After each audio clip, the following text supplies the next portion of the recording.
So my name is Ji Wu. So I'm one of the second place team participants. So today I will represent our team to talk about our solutions. And yeah, so this slide will be what we will cover. But for the 6th point, because we didn't test any simple models, so that will not be covered. So I have to mention that first. And about the background, so we have the 4 people in this team. And the first one is my name, Ji Wu. So I have a physics PhD degree and about the 10 years of working experience. In the first few years, work as a data analyst, and then I worked as a data scientist to build different machine learning models for different organizations, such as working for some of the media advertisement agency and also some of the tech companies. Our other main participants in this competition is Yuan Zhezhou, and he has 2 master degrees, and one is a physics and the other one is applied mathematical degrees. He also has a 4-5 years work experience as algorithm and the quant researcher.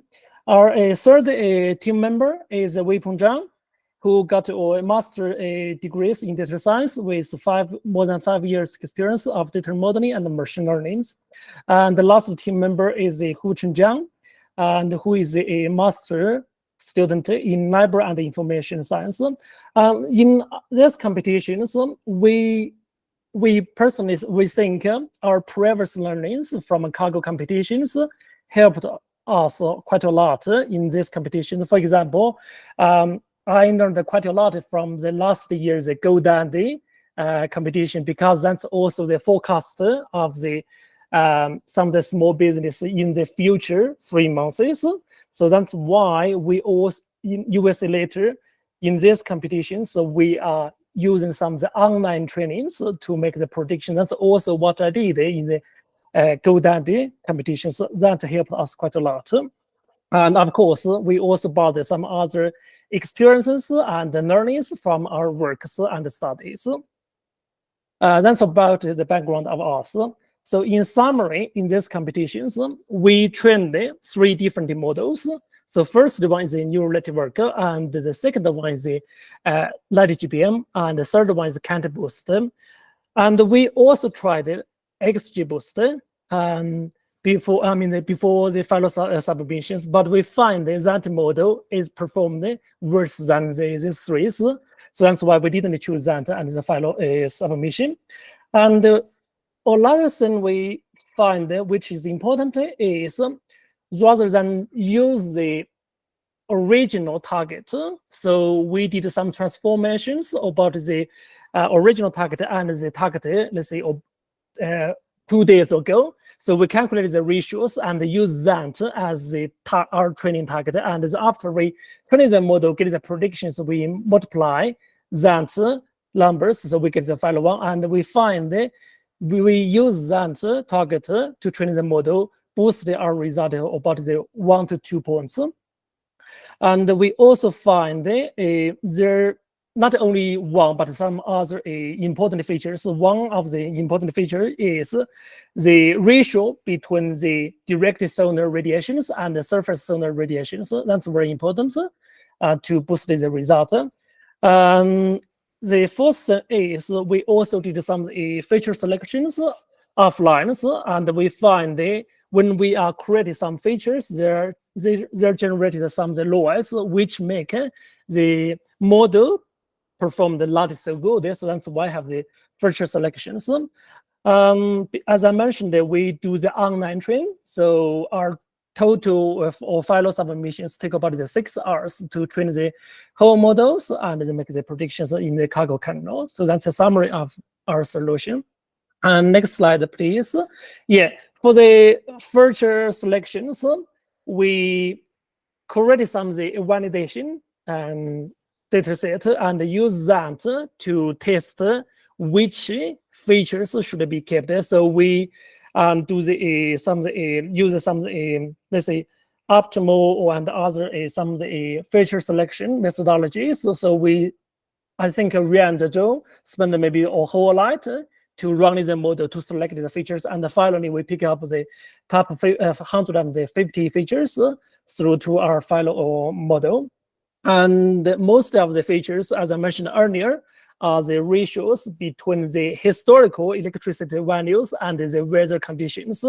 So for example, last the N hours, the ratio between the target and the weather conditions. And the third one is I already mentioned that the ratio between the direct solar radiations and the surface solar radiations is important. So here, yes, next slide, please. So here we listed some of the important or most important features based on the production and the consumers. Like you can see here, one of the top 2 important features, the top, we call it the target mean, so which is calculated the target values in the last 2 to 9 days to calculate the average of the target and the same hours in the last few days. And we also have another important feature which is called the target mean too. So we calculate the mean or average target values in the last 2 to 17. So we have the 15 days average. So those 2 features are very important. And we also have some other features. From here, you can see the main about the, let's say, historical weather features or the ratio between the target and the historical weathers. So this is for production target. And the next slide, please. So for the consumption, you can see here is quite different. The feature is different. Even we created all the features together, but we see here most of the important features here. So which is called the TD for some of the hours, something, which means we calculate the target variable and the difference between the target variable and the historical N hours or historical N hours, the mean or max or minimum target difference. So those are very important to help to predict the consumption target variables. So that's this slide trying to tell you what are the important features for this session. And the next slide, please. For the training methodologies, as I mentioned earlier, we trained the 3 different algorithms or methodologies using Kaggle kernels. We do the online training because we forecast the futures, and the training data set will be updated regularly. So which means we always have the very latest data point. So that's why we think we should do the online training, use all the data we have to make the prediction. And the second one is we, rather than use the original target variable as our training target, we did some of the calculations between that target and the historical target. So we can we find here use this methodologies, we boost the results, but this is not the unified or always work methodologies. This depends on the case, but for this competitions, this helps us.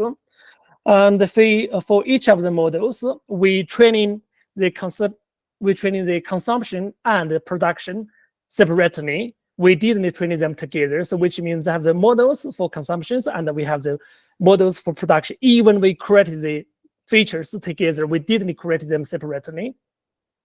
And for the models, so here for the NN we use the four-fold validations, and for the boosted tree models we use the 6-fold cross validation. So the main is because we are doing the online trainings, so we want to save some of the training times.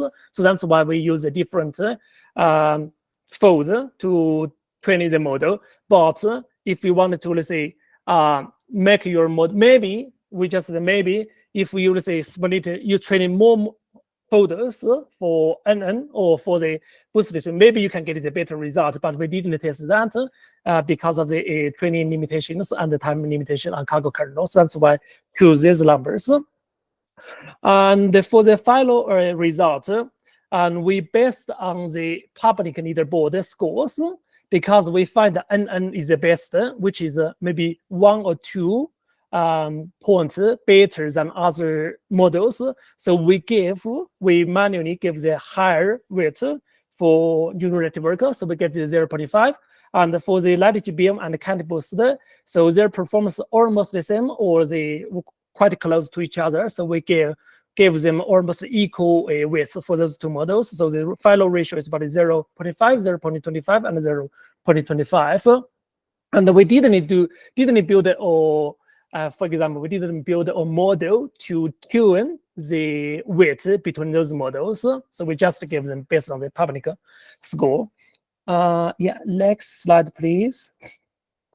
Yeah, interesting findings, as I mentioned earlier, online training is better than training offline. So from our final submissions, because we have 2 versions of result, one is online training and the other one is the offline training. So we didn't train them online, and we find the offline is 1 point worse than the online training.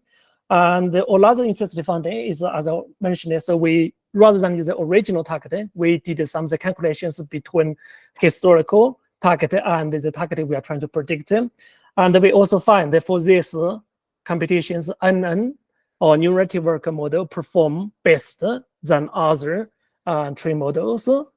So those are the, yeah, I think, oh, and last I have to mention that when we are training the model and we find we use the data after 2021 gave us better result. So we think, or we guess, there might be some noise for the data before 2021. So that's another sense I have to mention. And we also use for some of the features, the forecast features. We don't use future 48 hours. We only use this future 22 hours to 45 hours temperatures. Weather features. Those are important. And if we cover more, as we get the worst result. Yeah, so those are the important and the interesting things we find. I'm not sure we still have the other slide or not. Yeah. Do you have any other some questions?